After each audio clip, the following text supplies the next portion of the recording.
আমি চলে আসছি বেতাল নিউজে। আমার পিছনে তিনজন ভাই রয়েছে, তো তাদের কাছে শুনবো বাংলাদেশের প্রধানমন্ত্রী কিটা। আসেন ভাই ভাই ভাই ভাই, বাংলাদেশের প্রধানমন্ত্রী কিটা ভাই? ভাই আমি সৈকত থেকে আছি, আমি জানি না। আসলে এই ভাই হচ্ছে শুল্কবার্তা আইছে, এই ভাই কিছু জানে না। তো এই জায়গায় দেখা যাচ্ছে একজন লাল গেঞ্জি পরা খুব ফিটেস স্মার্টফোন, তো তার কাছে শুনবো বাংলাদেশের প্রধানমন্ত্রী কিটা। ভাই ভাই ভাই ভাই, বাংলাদেশের প্রধানমন্ত্রী কিটা? ভাই এটা একদমই সহজ প্রশ্ন, এটা সবাই জানে। বাংলাদেশের প্রধানমন্ত্রী খায়রুল দেওয়ান। বাংলাদেশের প্রধানমন্ত্রী বলে খায়রুল দেওয়ান। তো এই পাশে একটা সাদা গেঞ্জি পরা রয়েছে, খুব স্মার্ট হ্যান্ডসাম ছেলে।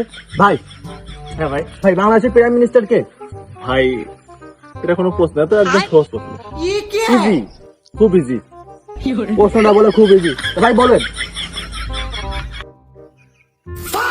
ভাই, বাংলাদেশের প্রাইম মিনিস্টার। ভাই ভাই বাংলাদেশের প্রাইম মিনিস্টার, আসলে বাংলাদেশের প্রাইম মিনিস্টার আমার গার্লফ্রেন্ড, তাকে দেখে আমি অনেক ভয় পাই।